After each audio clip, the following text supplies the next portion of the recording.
Iya, jadi dia langsung viral gitu. Jadi viral ya udahlah.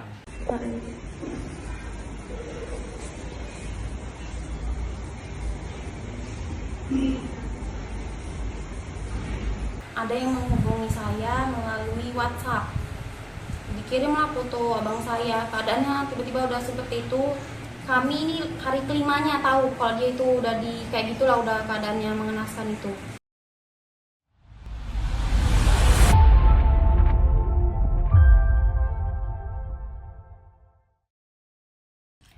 Tribuners, bersama saya Joy, Anda sedang menyaksikan Saksi Kata, rekonstruksi peristiwa dari narasumber utama. Sebuah duka mendalam tengah menyelimuti keluarga besar Argo Prasetyo, pemuda asal Langkat, Sumatera Utara, yang diketahui meninggal dunia secara tragis di Kamboja. Argo yang baru saja berusia 25 tahun diduga menjadi korban penganiayaan saat bekerja di negeri orang. Kini keluarga besar yang ditinggalkan hanya bisa pasrah, menanti kepastian pemulangan jenazah sang anak dan abang tercinta. Bagaimana sebenarnya kisah keberangkatan almarhum hingga akhirnya ditemukan dalam kondisi mengenaskan? Berikut wawancara Tribun Medan dengan para narasumber.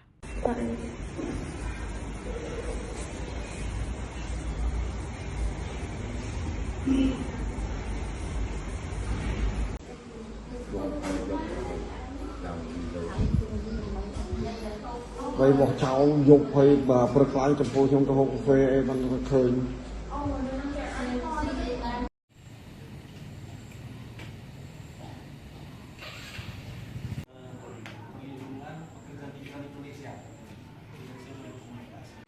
Kepala BP2M ini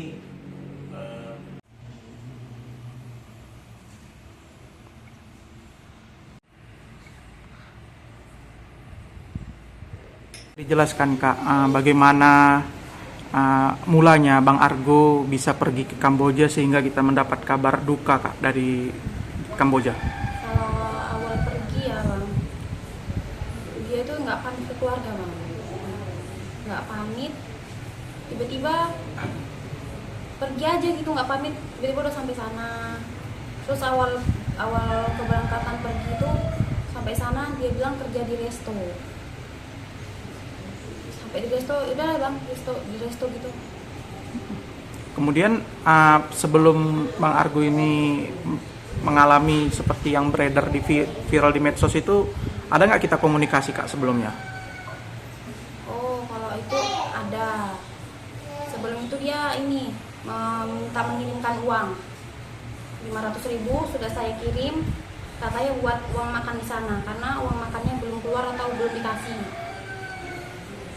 Terus udah saya kirim kan, sempat melakukan video call juga kami, kan tanya-tanya juga di mana di sana udah kerja katanya. Gitu sih bang. Pengakuannya kerja apa di sana? Oh dia nggak bilang bang. Cuman kalau dari restoran kemarin, restorannya kan sempat tutup. Terus dia pindah, cuma nggak tahu pindah kemana. Tiba-tiba dengar-dengar kan kami cari tahu juga ini dia kemana. Rupanya dengar-dengar dia sampai di scam, kantor scam Kamboja. Selama dia di sana pernah komunikasi atau pulang? Yang mana yang terakhir ini? Ya, dia kapan perginya? Pergi tahun 2024 bulan April. Sering komunikasi Kak sama dia? Kalau yang awal-awal pergi sering bang, sering komunikasi. Masalahnya ini pas di 2025 ini. Mulai jarang komunikasi ya Kak ya? Itu bagaimana mulanya Kak kita mengetahui abang kita ini trennya dianiaya, itu bisa diceritakan Kak? Awal mulanya tanggal 29 September kemarin bang, ada yang menghubungi saya melalui WhatsApp. Dikirimlah foto abang saya, keadaannya tiba-tiba udah seperti itu. Halo, dibilang, apakah benar nih keluarganya siapa Argo Prasetyo? Terkejutlah kami kan bang, keluarga. Langsung cari tahu, tanya-tanya juga, ini dapat dari mana, ini dari mana. Rupanya dikirim satu akun Facebook orang Vietnam yang menolong abang saya di sana, namanya Huatong. Itu langsung saya hubungi bapak itu, cuman kami minjem bahasa bang, dia bahasa Vietnam, kan bahasa Indonesia nggak ngerti bahasa mereka. Terus berkelanjutan juga juga melalui Telegram. Disitulah kami mulai berkontak-kontakan, cari tahu gimana kabar abang saya di sana. Terus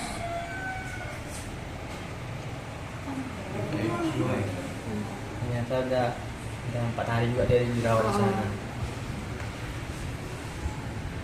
kami cari tahu di akunnya itu rupanya kami ini hari kelimanya tahu kalau dia itu udah di kayak gitulah, udah keadaannya mengenaskan itu.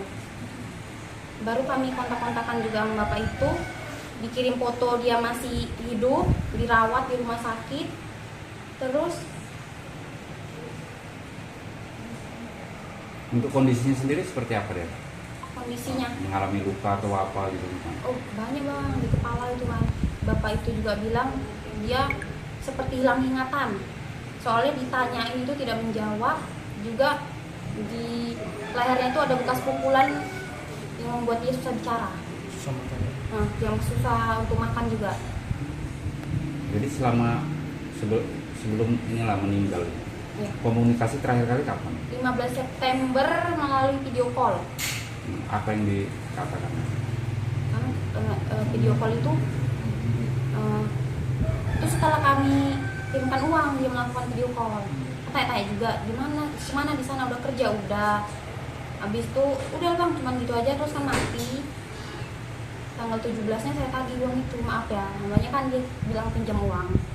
Tanggal 20-nya baru dibalas. Di bahwasannya dia belum menukar uang. Baru itu tidak ada lagi komunikasi bang. Nggak ada cerita keluh kesah kak selama Nggak di ada. Kamboja kak? Itulah kalau kesannya cuman belum dikasih uang makan. Mungkin dia belum makan. Oke. Kak, sebelumnya Bang Argo ini sebelum berangkat pergi tanpa sepengetahuan keluarga, apa kegiatannya sehari-hari kak? Kegiatannya sebelum itu dia pernah kerja di Alfamart. Cuman udah nggak kerja lagi, udah resign. Tapi kita nggak mengetahui ya Iya. bahwasanya dia berangkat ke sana ya. Oke. Jadi Kak, upaya yang dilakukan saat ini apa Kak? Inilah Dari kami pihak keluarga Kak? lagi berusaha bang. Kami sudah menghubungi pihak KBRI, pokoknya dari BP 3MI, BP 2MI, semua sudah kami lakukan buat laporan dan hanya bilang suruh terus menunggu sampai berapa hari, udah 4 hari ya kami menunggu.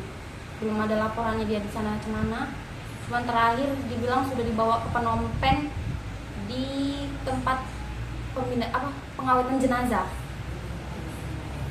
Harapannya seperti apa kak? Harapan kami semoga almarhum cepat kembali ke tanah air sih bang.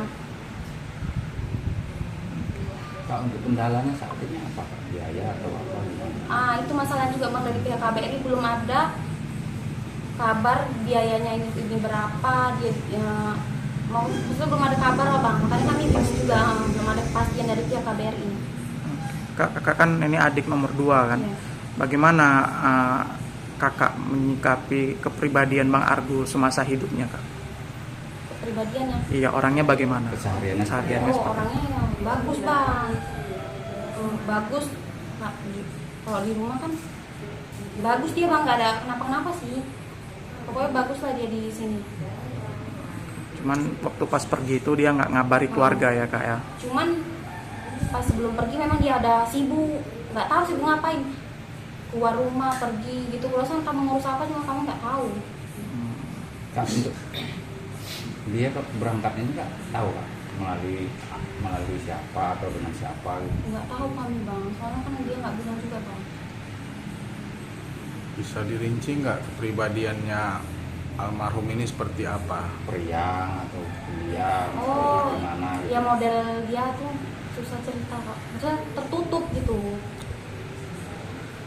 Karena kan mulai dari mama nggak ada, itulah di situ juga dia kayak suka-suka aja juga, maksudnya nggak ada tanpa izin gitulah, nggak ada izin kemana-kemana.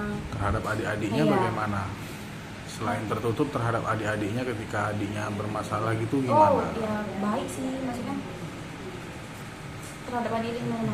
Terhadap adik-adiknya itu bagaimana selain baik gitu, selain bagus. Ketika ada masalah adik-adiknya dia mau langsung Oh seperti mau apa? bang, peduli dia, orangnya peduli. Tapi pribadinya dia aja yang agak Yang agak tertutup ya. Hmm. Perangkat desa dan kecamatan sudah bagaimana terakhir kali berkomunikasi terkait ini? Terakhir masih buat laporan lagi ke Dinasker karena maaf ya, dia pergi juga ilegal. Dan juga disuruh menunggu juga dari kabar dari Dinasker provinsi. ya. Jadi untuk pemerintah setempat lah, khususnya ini pemerintah desa atau apa yang sudah dilakukan mereka, ataupun pemerintah Kabupaten Nampak. Masih proses sih, menunggu proses juga. Karena kan nggak gampang proses itu, nggak langsung siap katanya. Terima kasih sudah menyaksikan tayangan Saksi Kata. Ikuti terus peristiwa terkini di media sosial Tribun Medan. Download Tribun X sekarang, menghadirkan lokal menjadi Indonesia.